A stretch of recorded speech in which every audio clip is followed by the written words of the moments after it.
Oi, Renan aqui e estamos de volta com a série dando uma olhada nas partidas do Mundial de 1972 que ocorreu na Islândia, na cidade de Reykjavik,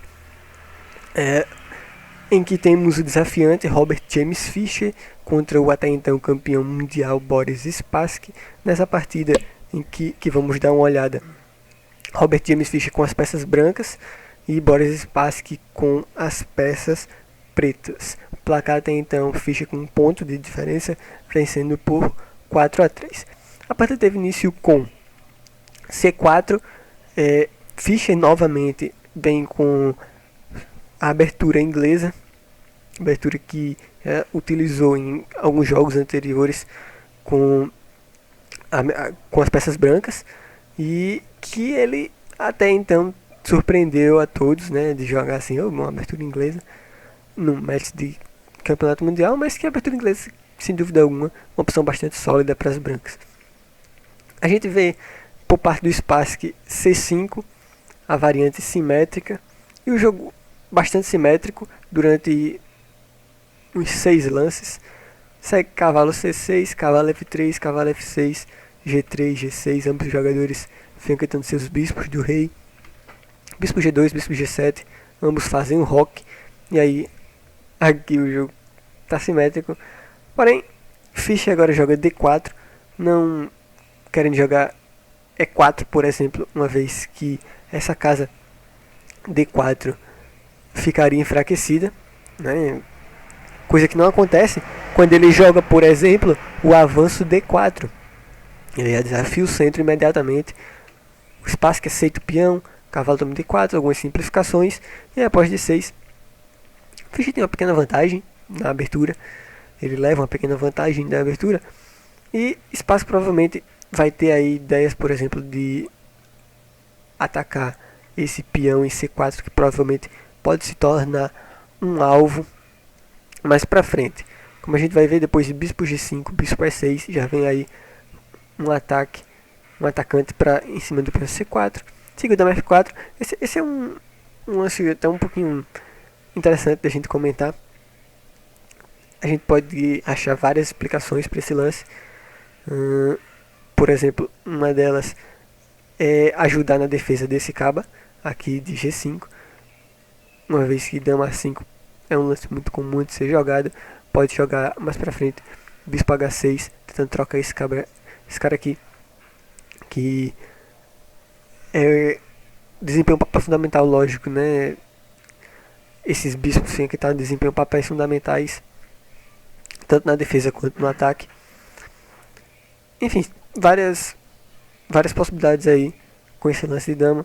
O espaço que joga dama 5 e torre de AC1. Agora torre de AB8, uma ideia bastante comum nesse tipo de abertura. As negras vêm com a ideia de A6 e B5, tentando conseguir contra-jogo na ala da dama. B3, tentando estabilizar os peões. Torre de FC8, dama D2, A6. E aí bispo E3, tentando desencorajar esse avanço B5, uma vez que bispo em A7, né, juntamente com esse bispo aqui, ganharia uma torre, ganharia a qualidade no caso. Mesmo assim, espaço que vai e joga B5, muita gente por aí afirma que esse lance é um tremendo erro. Eu particularmente não considero assim um erro tão grande, ok? Talvez não fosse melhor o lance, tudo bem, mas não considero um erro tão grande, porque, por exemplo, depois de bispo A7, tudo bem, ganha-se a qualidade. Torre toma B8, B toma C4, bispo toma C4, porém o espaço que ainda consegue um peão pela qualidade. E tudo bem, eu não acredito que tenha assim compensação plena nessa posição, mas o espaço que precisa fazer alguma coisa sim para fazer a sua compensação aparecer. E fica aquela coisa, né? Será que o Fischer agora vai converter essa pequena vantagem que ele tem? Segundo torre de FD1, e aqui sim, nessa posição, aqui sim vem um erro bastante terrível. Não assim tão terrível, mas é terrível sim. Por quê? Porque após cavalo D7, esse sim pode ser considerado um erro bastante grave, porque essa dama aqui está sem defesa, e aí O Fish aproveita isso, um golpe tático muito legal, jogam as brancas. Eu dei aí uns 5 segundos para você descobrir o lance. Que lance fazer? O Fish joga cavalo D5, aproveitando essa dama aqui sem defesa, e esse camarada aqui também sem defesa. Bem, o Spassky toma a dama do Fischer, e segue o intermediário cavalo, toma o peão em E7 com cheque, e após rei F8 toma-se a dama, e aí não se importa desse camarada cair aqui em E7, porque o bispo em C4 também está caindo. As brancas ganham seu peão de volta, fica aí agora, né, com a qualidade a mais, e a posição das brancas é totalmente vencedora agora. Questão simplesmente de técnica pro Fischer. Por exemplo, seguiu torre B1, cheque, bispo F1, cavalo C5, rei G2, A5, E4, bispo A1, F4, avançando seus peões, ganhando cada vez mais espaço, F6, torre E2, rei E6, torre de E2, bispo B2, chegando aí perto do controle de tempo, perto do lance número 30, bispo E2, melhorando a posição do seu bispo. Abre-se aí a possibilidade depois, quem sabe, de bispo G4. Por isso que vem H5, torre D2, bispo A3, tentando aí dar suporte a esse camarada aqui.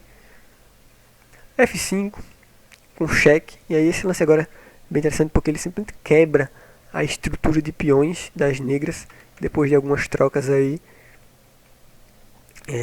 Peões isolados das negras por todo canto agora.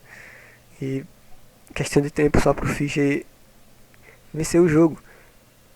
Seguiu o rei F5 nessa posição, tá? Por que não o rei toma o peão F5? O rei toma o peão F5, leva um truque tático muito legal. Agora só tomar aqui, torre toma um cavalo em C5, porque depois de bispo toma a torre em C5, bispo D3, e aí esse garfo duplo aqui recupera sua peça de volta. Por exemplo, o rei vai ter que mover, né? Vamos supor que ele vem para aqui, para qualquer lugar, toma-se com uma torre a mais, ok? Por isso que seguiu o rei E5, torre de CD4, agora sim o espaço que pode tomar o peão, torre D5 cheque, rei vem para E6, torre toma peão em D6 cheque, rei E7, depois torre C6, o espaço que no lance número 37 decide simplesmente abandonar a partida. Viu que essa posição era demais, não tem mais condições de jogar, que é muito difícil para as negras, até pela sua estrutura de peões isolados em todos os cantos, pela ter a qualidade a menos, enfim, muito complicado. E aí, depois de 8 jogos, o Fischer abre uma vantagem de 2 pontos agora, uma virada incrível, abre uma vantagem de 2 pontos, chegando a 5-3, fica aí agora mais alguns jogos restando pra gente ver como sair. Então, muito obrigado por ter assistido esse vídeo. Se você gostou, deixa o like aqui embaixo. Qualquer comentário também é muito bem-vindo. E óbvio, se você é novato, não deixe de se inscrever. Um abraço e até a próxima.